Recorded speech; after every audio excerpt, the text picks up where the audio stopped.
দেখছেন আপনারা সিসিটিভি ফুটেজে সেই টোটোটা দেখা যাচ্ছে যে টোটোতে ওই টোটো চালক নাবালিকাকে গাড়িতে তুলে নেয়, বাড়ি পৌঁছে দেবার নাম করে নানা পথ ঘুরিয়ে তারপর ওই একেবারে নির্জন জায়গায় নিয়ে এসে তাকে ধর্ষণ করে খুন করে, এমনটাই পুলিশ সূত্রে দাবি।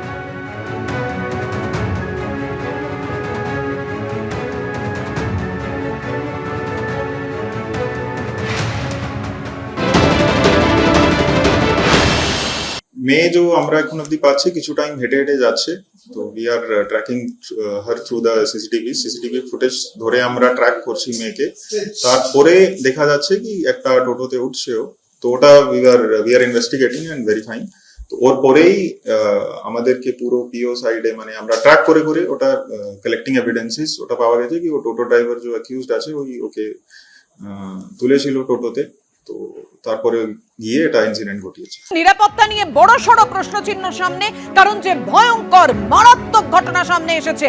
লোহা ব্রিজের কাছে নির্জন জায়গায় নিয়ে এসে ওই নাবালিকাকে ধর্ষণ খুন করা হয়েছে, এমনটাই পুলিশ দাবি করছে। এই সিসিটিভি ফুটেজ দেখেই পুলিশ ওই টোটো চালককে গ্রেফতার করে। এবার আপনাদের সামনে রাখবো মৃতার মা কি বলেছে।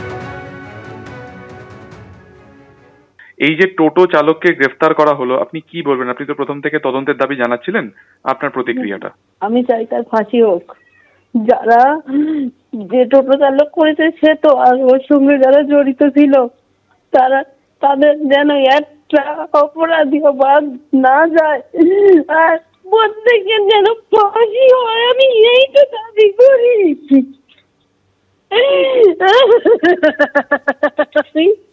দাবি করি তো কিছু না।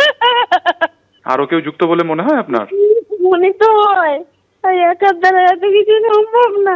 নিরাপত্তা নিয়ে বড় সড় প্রশ্নচিহ্ন সামনে, কারণ যে ভয়ঙ্কর মারাত্মক ঘটনা সামনে এসেছে। লোহা ব্রিজের কাছে নির্জন জায়গায় নিয়ে এসে ওই নাবালিকাকে ধর্ষণ খুন করা হয়েছে, এমনটাই পুলিশ দাবি করছে। এই সিসিটিভি ফুটেজ দেখেই পুলিশ ওই টোটো চালককে গ্রেফতার করে। এবার আপনাদের সামনে রাখবো মৃতার মা কি বলেছে। এই যে টোটো চালককে গ্রেফতার করা হলো, আপনি কি বলবেন? আপনি তো প্রথম থেকে তদন্তের দাবি জানাচ্ছিলেন, আপনার প্রতিক্রিয়াটা। আমি চাই তার ফাঁসি হোক। যারা যে টোটো চালক করেছে সে তো, আর ওর সঙ্গে যারা জড়িত ছিল তারা, তাদের যেন একটা অপরাধী বাদ না যায়, আর প্রত্যেকের যেন ফাঁসি হয়, আমি এই তো দাবি করি।